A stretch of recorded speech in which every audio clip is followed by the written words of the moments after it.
جو ہم آج کر عمومی طور پہ کرتے ہیں، اس دعا کی معنویت، اسی سے ملتی جلتی دعا آپ صلی اللہ علیہ وسلم نے ایک صحابی کو سکھائی تھی، حضرت عمران ابن حسین. یہ حسین صاد سے، وہ حسین نہیں ہے سین والا، حضرت عمران ابن حسین، ان سے روایت ہے. عمران بیٹے ہیں اور حسین جو ان کے والد ہیں.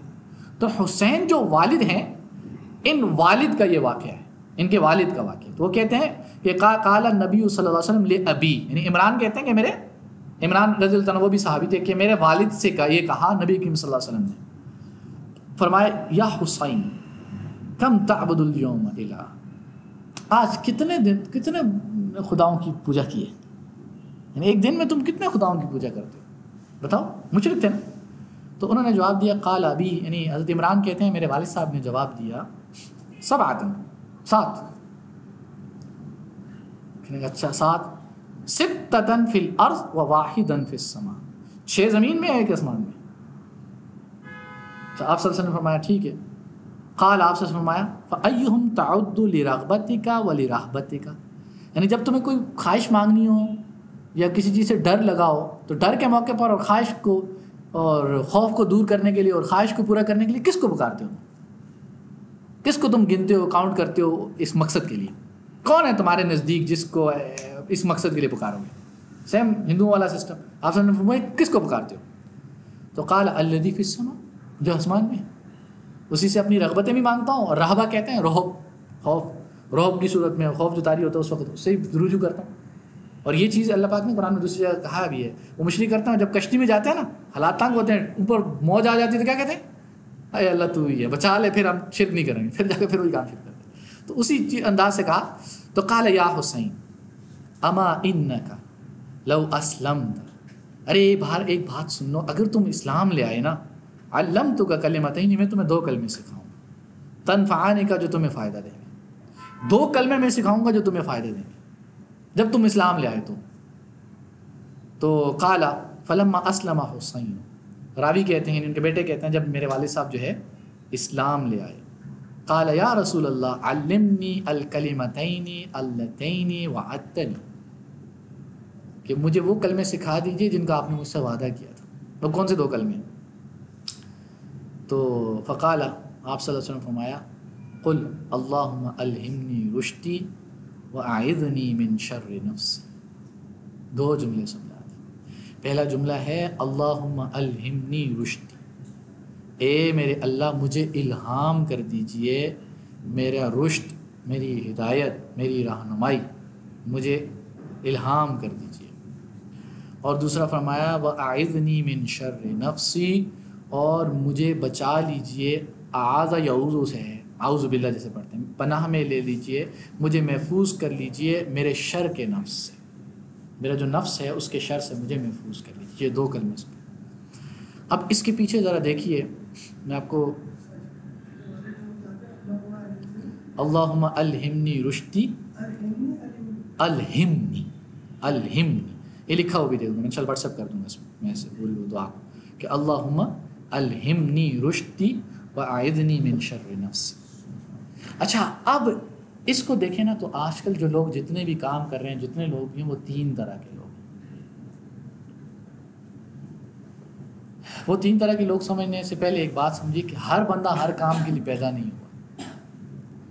ہر بندہ ڈاکٹر بننے کے لیے پیدا نہیں ہوا، ہر بندہ انجینئر بننے کے لیے پیدا نہیں ہوا، ہر بندہ عالم مفتی، ہر بندہ حکیم، ہر بندہ ہر شعبے کے لیے پیدا نہیں ہوا. اللہ پاک نے ہر بندے کے اندر الگ الگ صلاحیتیں رکھی. ہر عورت کے اندر، ہر مرد کے اندر اللہ پاک نے الگ الگ صلاحیتیں رکھی.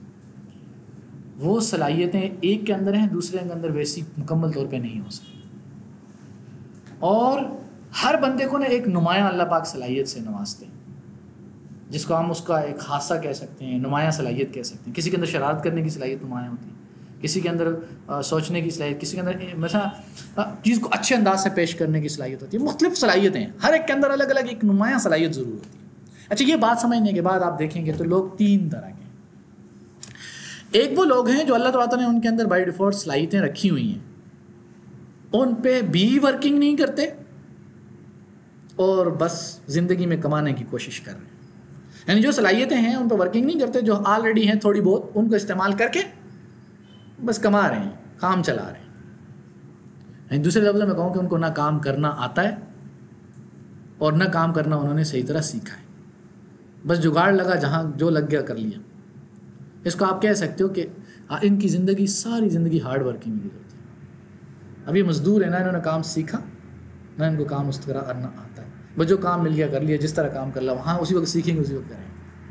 انہوں نے کبھی بھی اپنی سکلز پر جو اللہ نے دی ہیں ان پہ محنت نہیں کی ہوتی. دوسری وہ لوگ ہیں جنہوں نے اپنی سکلز پر محنت کی ہوتی ہے. پھر یہ دو طرح کے ہو سکتے ہیں کہ انہوں نے اپنی سکلز کو جو اللہ پاک نے دی ہوئی ہیں ان پہ ورکنگ کی ہے، ان پہ محنت کی ہے، ان کے مطابق علم سیکھا ہے. لیکن ان میں سے پھر دو طرح کے لوگ ہو جائیں گے. ایک وہ لوگ ہیں جنہوں نے اپنی ان سکلز پر محنت کی ہے جو سکلز تھوڑی تھی، یعنی جو بائی ڈیفالٹ فار ایگزامپل 5% تھی، اور ایک ان کے اندر وہ صلاحیت تھی جو نمایاں تھی، جو 10% پہلے ہی تھی اس کے اندر، اس پہ محنت نہیں کی. محنت کس پہ کی ہے؟ جو سب کے اندر برابر ہوتی ہیں، آپ کے اندر بھی ہے، میرے اندر بھی ہے، سب کے اندر جو سکلز برابر ہیں، وہ جو ایکول ہیں، کوئی نمایاں اس کے اندر نہیں، ایکول ہیں. ان ایکول سکلز پہ انہوں نے کیا کیا؟ محنت کی. تو 5% سے اس کو 6% 7% پہ لے آئے. تو اب انہوں نے کیا کیا؟ محنت کی. اس کی وجہ سے ان کا کام کے اندر کیا ہو جائے گی؟ آسانی ہو جائے گی. کام میں آسانی ہو جائے گی. لیکن کام میں ہمیشہ ساری زندگی یہ آسان نہیں رہیں گے. اس کے ساتھ ساتھ بھی ان کو ہارڈ ورکنگ کرنی پڑے گی کہ ان کو محنت کرنی پڑے گی اس اسکل کو اپڈیٹ کرنے کے لیے. اور جتنی بنائی ہے، کیونکہ خود سے بنائی ہے نا، اس کو اتنا برقرار رکھنے کے لیے محنت کرنی پڑے گی. ورنہ وہ جب محنت چھوڑیں گے تو کیا ہو جائے گی؟ آہستہ آہستہ پھر واپس 5% پہ آ جائے گی. بائی ڈیفالٹ تو 5% ہے، 6-7% پہ تو خود محنت کر کے لے کے گئے ہیں نا. جیسے کوئی نیا کام سیکھتا ہے، یہ ایسی اسکلز پہ محنت کرنا جو شوق نہیں ہے، ذوق نہیں. مثال ایک بندہ انجینئر بننا چاہتا تھا، وہ ڈاکٹر بن گیا. اب ڈاکٹر بن گیا، اس نے اپنے یعنی ڈاکٹری والی جو سکلز تھیں، حافظے کی اور دعائیوں کو یاد کرنے کی، سمجھنے کی، اس پہ محنت کر لی، بن گیا. وہ 7% پہ لے گیا اپنی سکلز کو. اب وہ ڈاکٹر بن گیا، لیکن وہ ساری زندگی اس کو شوق نہیں تھا. تو ڈاکٹر کے لیے کیا کرنی پڑے گی؟ اس کو اپنی فیلڈ کے اندر رہتے ہوئے محنت کرنی پڑے گی. ساری زندگی ہارڈ ورکنگ اس کو بھی کرنی پڑے گی. اور 99+ لوگ اتنے ایسے ہی ہیں. یہ دونوں ہیں بس. تیسرے وہ لوگ ہیں جنہوں نے اپنے آپ کو پہچانا کہ میرے اندر وہ نمایاں 10% آلریڈی موجود صلاحیت کون سی ہے. فار ایگزامپل کسی کے اندر پریزنٹیشن دینے کی صلاحیت نمایاں ہوتی ہے، بات کو بیان کرنے کی ہوتی ہے. کسی کو مینیج کرنے کی چیزوں کو، مثلا کوئی فنکشن ہو رہا ہے اس کو مینیج کرنے کی صلاحیت اس کے اندر کمال کی ہوتی ہے. یعنی اس طرح ہر بندے کے اندر الگ الگ ہے.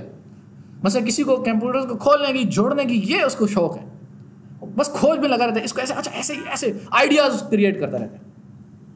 پھر اس نے اسی کے مطابق علم بھی حاصل کیا، اس پہ ورکنگ بھی کی. اب آپ بتائیں کہ 10% تو آلریڈی ہے، تو وہ پہلے ہی لوگوں سے کتنا آگے ہوگا؟ 5% پہلے ہی آگے ہوگا. اور جب اس کو پالش کرے گا، پالش کرتے ہی 5% آگے، اور زیادہ ورکنگ کرے گا تو کتنا 11-12 پہ چلا جائے گا. اس کا کام ایکسٹرا آرڈنری لگے گا لوگوں کو. اور اس کی زندگی آسان ہوگی یا مشکل ہوگی؟ وہ اپنی جاب کو مزے لے کے کرے گا، کیونکہ جاب اس کا شوق ہے نا. یعنی وہ جو ہی جاب ہے جو اس کا شوق ہے، اور وہی شوق ہے جو اس کی جاب ہے. یعنی جو اس کے اندر نمایاں کوالٹی اللہ پاک نے رکھی تھی وہی اس کا شوق ہے اور وہی اس کی جاب ہے. اب اس کو جاب سے جان چھڑانے کی ضرورت ہوگی یا جاب سے بھاگنے کی کوشش کرے گا؟ اس کو جاب سے بھگانا پڑے گا، اس کو زبردستی چھٹی دینی پڑے گی. جا باہر جا، گھر والوں کا بھی حق بنتا ہے. اور جو پہلے والے ہیں ان کو کیا کرنا پڑے گا؟ آدھا گھنٹہ پارٹ ٹائم، آدھا ٹائم کا جو ہے اوور ٹائم لگا دو.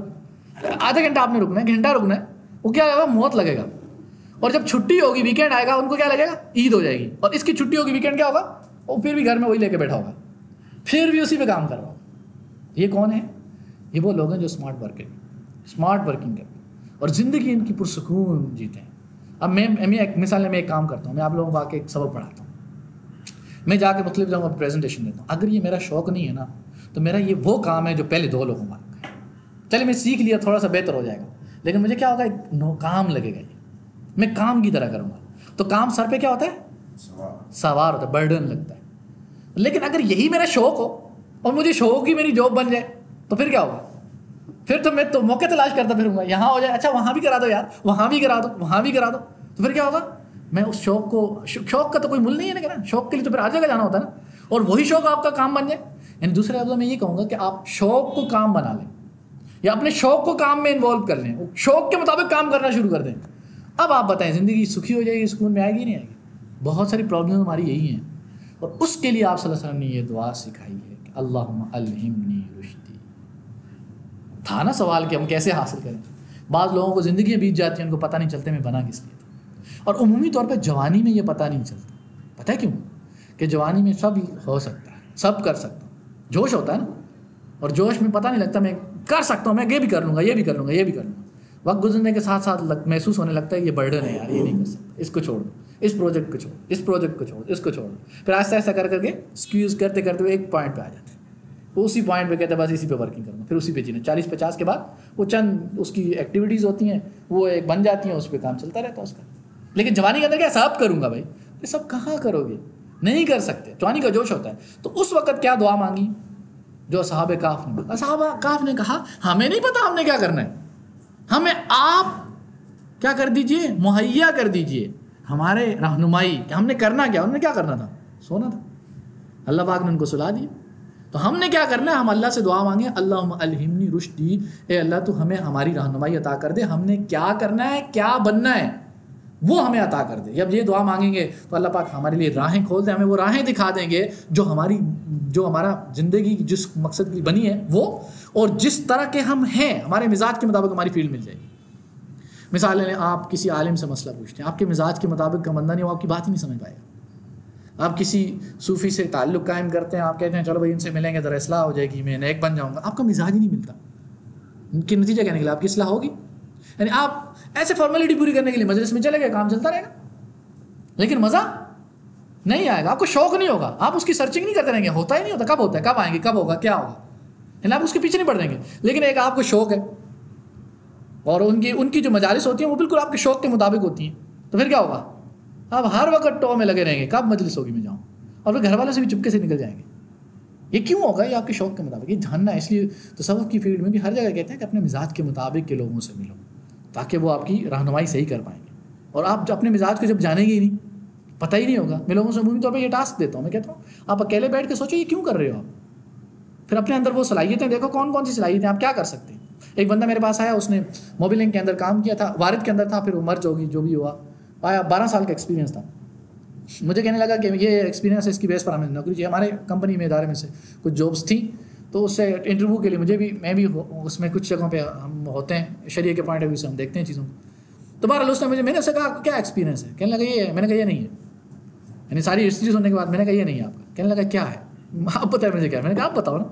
میں نے کہا اصل میں آپ کو ٹیچنگ کا شوق ہے, آپ کو پڑھانے کا شوق ہے, یہی وجہ کہ اس کے اندر ٹریننگ ویننگ یہ وہ ساری چیزیں, اور تھوڑی سی میں نے اس کو چیزیں ٹاسک دی, اس نے ایسے مزیدار انداز سے بیان کی اس کو.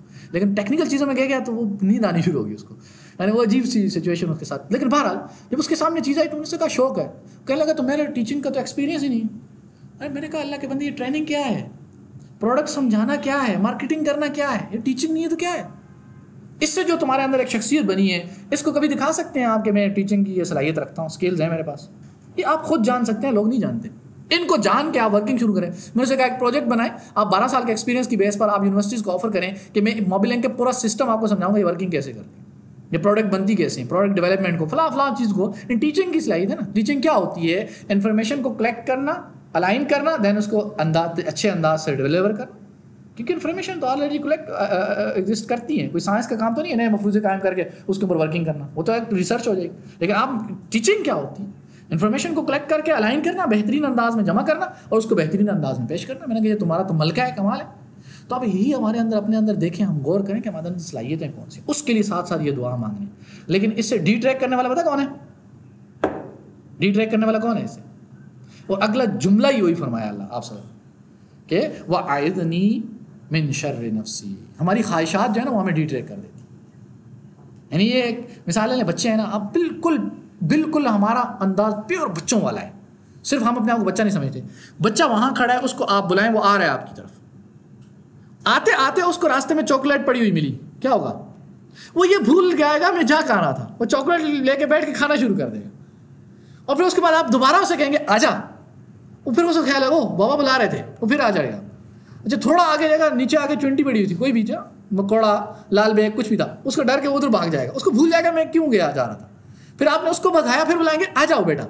آیا تو آتے آتے اس نے وہاں پہ اس کو دیکھا, اپنی مما کو دیکھا, ماما, یعنی پہلی دفعہ آئے سامنے آئی تھی, وہ ادھر چلا گیا.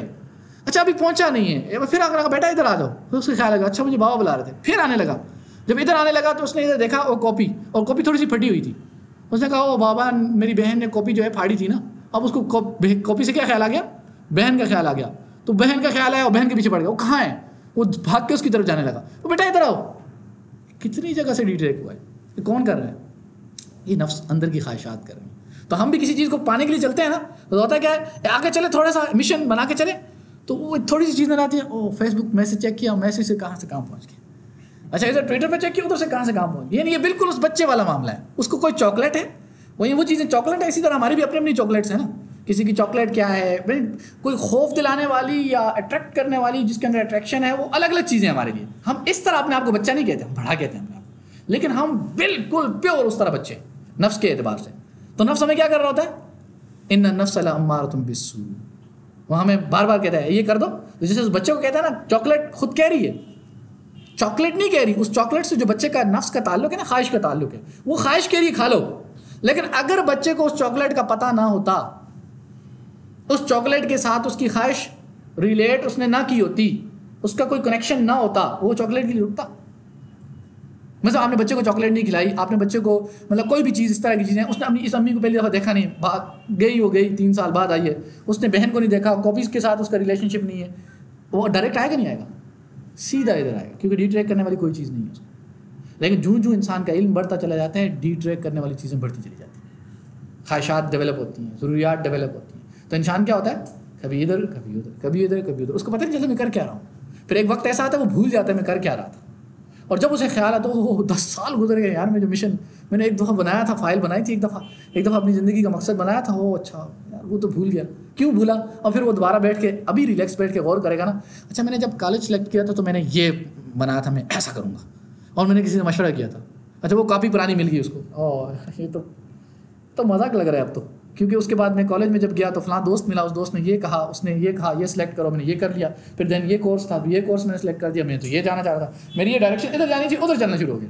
پھر اس دوست نے ملا، وہاں پہ ایک میری فلاں سٹوری چل گئی، ادھر چلا گیا. پھر اس کے بعد میں نکلا، جاب لگی، جاب کے بعد یہ ہوا، پھر یہ ہوا، پھر یہ ہوا. ہو یار یہ تو میں کہاں جانا چاہ رہا تھا، میں تو بالکل دور نکل آیا.